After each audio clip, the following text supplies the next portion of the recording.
నమస్తే. ఇన్నాళ్ళు నన్ను సపోర్ట్ చేస్తూ, ఎంకరేజ్ చేస్తూ మీ ప్రేమని నాకు అందిస్తున్న ప్రతి ఒక్కరికి కృతజ్ఞతలు. అలాగే ఈ వీడియో కూడా ఖచ్చితంగా మీకు ఉపయోగపడుతుంది. లైక్, షేర్ అండ్ సబ్స్క్రైబ్ చేసి మీ సపోర్ట్‌ని నాకు అందించండి. అలాగే ఈ వీడియో పట్ల మీకున్న అభిప్రాయాన్ని కామెంట్ సెక్షన్‌లో కామెంట్ చేసి తెలియజేయండి. ఇప్పుడు వీడియోని చూద్దాం. నమస్తే, వెల్కమ్ టు అవర్ ఛానల్. నేను పద్మిని. ప్రస్తుతంతో పాటు ప్రముఖ ఆధ్యాత్మికవేత్త, ఆస్ట్రోన్యూమరాలజిస్ట్, వేదిక్ వాస్తు స్పెషలిస్ట్, శ్రీ విద్య మరియు హనుమత్ ఉపాసకులు బ్రహ్మశ్రీ డాక్టర్ సిస్లా జయశంకర్ గారు మనతో పాటు ఉన్నారు. మాట్లాడదాం. సార్ నమస్తే. సార్ అమ్మా ఆయుష్మతి భవ. సార్, విజయసాయి రెడ్డి గారి అంశం మనం చూస్తున్నాం. రోజు రోజుకి మరింత హాట్ న్యూస్లు రావటము, లేకపోతే వైరల్ అవ్వటం అనేది చూస్తున్నాం. అసలు విజయసాయి రెడ్డి ఇట్లా ఈ పేరులో ఏమైనా ఇంపాక్ట్ ఉందా? ఇట్లాంటి వివాదాస్పదమైనటువంటి కాంట్రవర్షియల్ థింగ్స్ లో ఆయన ఉన్నారు అని అంటే, యాజ్ అ న్యూమరాలజిస్ట్ మీరు ఎట్లా అనాలిసిస్ చేస్తారు? అసలు ఈ అంశాన్ని ఎలా చూస్తారు?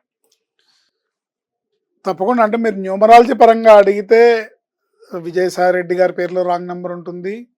ఆవిడ ఎవరైతే విక్టిమ్ అయ్యారో శాంతి అనే ఆవిడ పేరులో రాంగ్ నెంబర్ ఉంటుంది.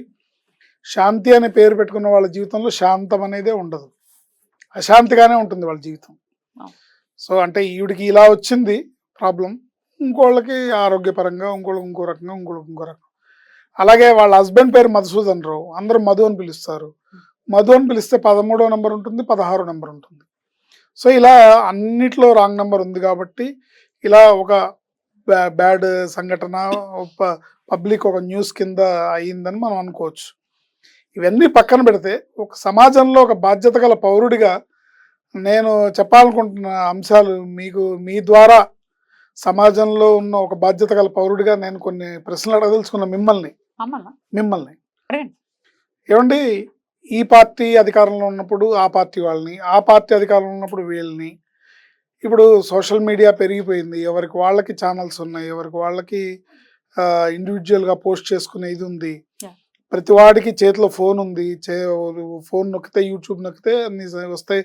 ఇవన్నీ జరుగుతున్నాయి. అంటే కమ్యూనికేషన్, ఈ సాంకేతికత పెరిగిపోవటం వల్ల దీన్నే న్యూస్గా, అంటే అక్కడ జరిగింది తప్పు ఒప్పో నేను మాట్లాడట్లా, ఎవరు తప్పు చేయట్లేదు ఏంటి, దొరికితే కానీ దొంగ అన్నట్టుగా, దొరికితేనే దొంగ అన్నట్టుగా చందాన. అయితే బాధ్యత గల మనుషులు ఎవరైనా సరే దీన్ని ఒక న్యూస్గా, ఒక రెస్పెక్టెడ్ పొజిషన్లో ఉన్న ఆయన తప్పు చేశాడు కాబట్టి ఫోకస్ ఇంత చేస్తున్నారు.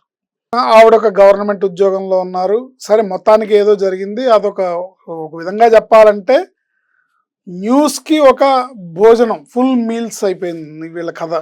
సో మీడియానే దీన్ని వాడుకుంటోంది అని అంటున్నారు. నేను మీడియా వాడుకుంటుందా, వీళ్ళు వాడుకుంటున్నారా, వాళ్ళు అదే కదా మీరు చెప్తున్నారు. దీనికి ఎందుకు ఇంత ప్రాచుర్యం, ఇది ఒకటే న్యూస్ ఉందా అని అంటున్నారు. మీరు వింటూ ఉంటారు కదా, డిమాండ్ అండ్ సప్లై అనేది ఒకటి వింటుంటాను సార్. చూస్తున్నారు కాబట్టి వేస్తున్నాం అని ఎందుకు అనుకోకూడదు? 100% చూస్తున్నారు కాబట్టి వేస్తున్నారు. కానీ ఒక్కసారి వేయడమే వార్త, నిరంతరం దాని మీద పెట్టి, దాని మీద డిబేట్లు పెట్టి, దాని మీద చేసి, ఈ చర్యల వల్ల సమాజానికి ఏమన్నా ఉపయోగం ఉందా అని అడుగుతున్నా నేను. ఇంతకు మించిన సమస్యలు ఇంకేం లేవా అని అడుగుతున్నా. సార్, యాజ్ అ యాంకర్ గా నేను చాలా షోస్ చేశాను. ఇదని ఈ ఛానల్ అంట జనరల్ పల్స్ చూసుకుంటే ఒక రైతులకు సంబంధించి ఒక ప్రోగ్రామ్ చేశా, ఒక ప్రముఖ ఛానల్లో 100 వ్యూస్ కూడా రానటువంటి సందర్భం ఉంది. నేను చేసింది నా experience, out of my experience చెప్తున్నా. ప్రజల్లోనే తప్పుంది, మరి ఏం చేస్తాను చెప్పండి. ఇప్పుడు మీకు కావాలి, మీకేం కావాలి? అందరికి స్పైస్ కావాలి, మసాలా కావాలి. అది మీరు ఇంట్రెస్ట్ చూపిస్తున్నారు, అగత్యం అలా పట్టింది. మరి ఏం చేయమంటారు? దీనికి ఏం చేయాలి చెప్పండి. నేను ఒప్పుకుంటున్నా, 100% ప్రజలదే తప్పు. ఇప్పుడు ఒక నిజాయితీ గల ప్రభుత్వాన్ని ఎన్నుకోకపోవడం ఎవరు తప్పు? ప్రజలదే తప్పు. అంటే ఓటు వేసేవాడు కరప్టెడ్ అవుతే అక్కడి నుంచే కరప్షన్ స్టార్ట్ అవుతుంది కదా, వచ్చే గవర్నమెంట్ కరప్షన్ చేయదా? సో అందుకని మారాల్సింది ప్రజలే. కానీ నేనేమంటున్నా అంటే బాధ్యత గల పౌరులుగా ఉంది మీడియా.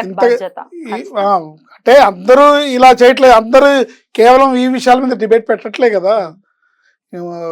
ఎవరైతే వ్యూవర్షిప్ కావాలనుకుంటున్నారో, ఎవరైతే ప్రజలకి స్పైసీ విషయాలని నిరంతరం అందించాలనుకుంటున్నారో వాళ్ళు చేస్తున్నారు తప్ప బాధ్యత గల మీడియా గల వ్యక్తులు, ప్రముఖమైన వ్యక్తులు చాలా మంది ఉన్నారు. బట్ వాళ్ళు సస్టైన్ అవుతారా అంటే అది ప్రశ్నార్థకమే అవుతుంది. End of the day sustain అవ్వాలి ఈ ఇండస్ట్రీలో. ప్రతి ఒక్కరు వ్యూస్ కోసమే చేస్తున్నారు. మేమని కాదు, అసలు మీడియాని పక్కన పెట్టేస్తే వ్లాగ్స్ చేస్తూ ఉన్నారు సార్. బాత్రూమ్ టూర్లు చేసే వాళ్ళు ఎంతమంది లేరు? అవునా? ఏం అవసరం బాత్రూమ్ టూర్లు? ఎట్టి పరిస్థితుల్లో ఎవరికి ఉపయోగపడదు అది. Yeah. సమాజానికి ఏ విధంగానూ ఉపయోగపడదు. నేననేది ఏంటంటే అవి ఎవడో వ్లోగ్స్ చేయటం, Hmm. అంటే ఒక వ్యక్తిగతంగా ఒక వ్యక్తి ఏవో రీల్స్ చేయడం వేరు. Yeah, yeah. వాడికి Views బాధ్యత అన్న లేదు, point of view వాడికి about it. బాధ్యత లేదు, వాడికి అవగాహన లేదు. Yeah. వాడికి కావాల్సింది లైకులు, వ్యూసే. Yeah, yeah. నేను only views point of view మీదనే ఈ Yeah, topic 100%. ఏదన్నా. Yeah. కానీ ఏంటంటే సమాజంలో ఇవాళ ప్రభుత్వానికి, ప్రజలకి, అభివృద్ధికి అన్నిటికీ కూడా మీడియా ప్రధానమైన పాత్ర వహిస్తుంది. కాబట్టి బాధ్యత గల మీడియా ఎవరెవరు ఉన్నా, అంటే లేని వాళ్ళ గురించి నేను మాట్లాడట్లేదు, ఉన్న వాళ్ళందరికీ నమస్కరిస్తున్నాను. ఎందుకంటే ఇంతకంటే మించిన సమస్యలు ఉన్నాయి. బతుకు తెరువు కష్టమైపోతుంది, అభివృద్ధి కావాలి, ఆదాయం లేదు, బోల్డ్ అనే సమస్యలు ఉన్నాయి. ఇది ఒక్కటే సమస్య కాదు, Definitely దీన్నే not. ప్రధానమైన సమస్యగా చూస్తూ దీని మీదే చేయించాలి, దీని మీదే యాజిటేషన్స్, దీని మీద ఎలిగేషన్స్, దీని మీదే డిబేట్స్ అంత అవసరం లేదేమో, దానికి అంత ప్రాధాన్యత అవసరం లేదేమో అని నేను అనుకుంటున్నాను. రైట్. ఇంకొక other side of the coin ఒకసారి మనం ఎందుకంటే మాట్లాడుకుందాం. చట్టానికి ఒక హక్కు ఉంటుంది, చట్టం తన పని తను చేసుకుపోతూ ఉంటుంది. చట్టపరంగా, న్యాయపరంగా ఎవరు చేసిన తప్పుకు వాళ్ళు శిక్ష అనుభవించాలన్నట్టుగా చట్టం తన పని తను చేసుకుపోతే చాలు. Right. కానీ దాన్ని రోజు Hmm. అవసరం లేని, ఇప్పుడు పబ్లిక్ చూస్తున్నారు, Hmm. I agree with that, చూస్తున్నారు, అవే చూస్తున్నారు, ప్రజలు కూడా అవే కోరుకుంటున్నారు. కానీ కొంత మనం ఎవరికి వాళ్ళు కొంత బాధ్యత ఫీల్ అయి చేస్తే మెరుగైన సమాజం వస్తుందని ఒక ఆశ. Definitely sir. సార్ మరి ఈ టాపిక్ ఎట్లయినా స్టార్ట్ చేశాం కాబట్టి లెట్స్ ఎండ్ చేద్దాము. దానికంటే ముందు మరి ఈ మళ్ళీ అదే ప్రశ్న అడుగుతున్నారు అని అనుకోవద్దు, ఎలాగో స్టార్ట్ చేశాం కాబట్టి అడుగుతున్నా. ఈ డిఎన్ఏ టెస్ట్ కూడా చేయాలి విజయసాయి రెడ్డి గారికి అని అనడం కాదు, జరుగుతుంది. అంటే ఇప్పుడు రకరకాల మాటలు ఎంత దూరమైనా వెళ్తుంది. ఏమంటే డిఎన్ఏ టెస్ట్ చేస్తారు, ఆయనే తండ్రి అని ప్రూవ్ అవుతుంది అనుకోండి, ఏం జరుగుతుంది సమాజానికి ఏంటండి ఉపయోగం అంటున్నా నేను. నా క్వశ్చన్ ఇదే, ఈ సంఘటన వల్ల సొసైటీకి ఏం సంబంధం, సొసైటీకి మనం ఏం సమాధానం, ఏం మెసేజ్ ఇస్తున్నాం? ఎంతో కొంత అవగాహన అయితే ఖచ్చితంగా పొలిటీషియన్స్ కి సంబంధించి ప్రజలకి వెళ్లే పరిస్థితి ఉంటుంది. ఎందుకంటే వాళ్ళు మాట్లాడిన విధానం మనం లాస్ట్ టర్మ్ లో ఉన్నటువంటి ఆ ప్రభుత్వాలు మాట్లాడిన విధానాన్ని రీత్యా, అది సోషల్ మీడియాలో అనుకోవచ్చు, మీడియాలో వచ్చిన రీత్యానే అట్లాంటి ఒక రిజల్ట్ ఇచ్చారు. మీ అహంకారం అనుకోవచ్చు, నోటి దురుసు అనుకోవచ్చు, అది తగ్గించుకోవాలని ఆ రిజల్ట్ ఇచ్చారు.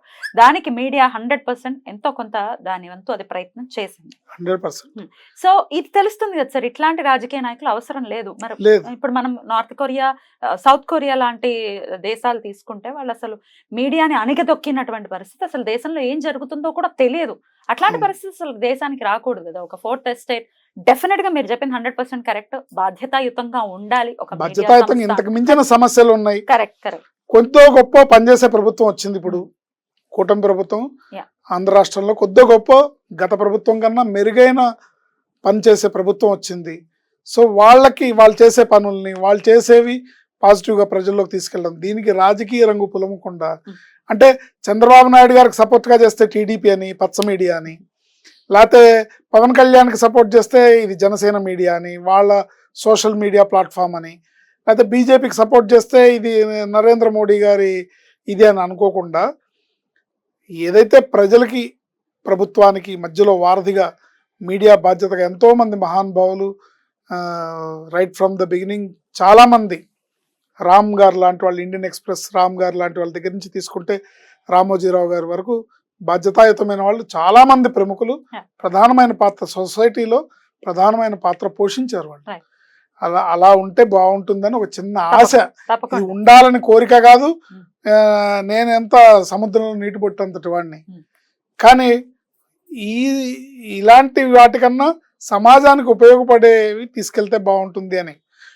ఎక్కడో మారుమూల ఉన్న ప్రాంతంలో ఎప్పుడో ఒక గిరిజన మహిళ నీళ్లు లేవని అడిగినందుకు పవన్ కళ్యాణ్ గారు వాళ్ళకి నీళ్లు అందించాలనే పంచాయతీరాజ్ శాఖ తీసుకోవడం, గిరిజన డెవలప్మెంట్ అటవీ శాఖ తీసుకోవడం, ఎంతో కొంత మార్పు అనేది రాజకీయ నాయకుల్లో మొదలైంది. ఇలాంటి రాజకీయ నాయకులు వస్తే బాగుంటుంది. మళ్ళీ నేను పవన్ కళ్యాణ్ గారి గురించి సపోర్ట్ చేస్తుంటే నేను జనసేన అభిమాని కాదు, పవన్ కళ్యాణ్ గారి అభిమాని కాదు. బట్ ఆయన నిస్వార్థమైన రాజకీయం చూస్తుంటే, ఆయన పనిచేసే విధానం చూస్తుంటే, ఇలాంటి వాళ్ళు 10 మంది, భరత్ అనే నేను సినిమా చూసాం, మహేష్ బాబు, ఇలాంటి క్యారెక్టర్ కూడా ఉంటే బాగుంటుందని అనిపిస్తుంది కదా మనకి. వచ్చారు అలాంటి భావనే నాది కూడా. Right sir, thank you so very much. నమస్తే. ఆయుష్మతి.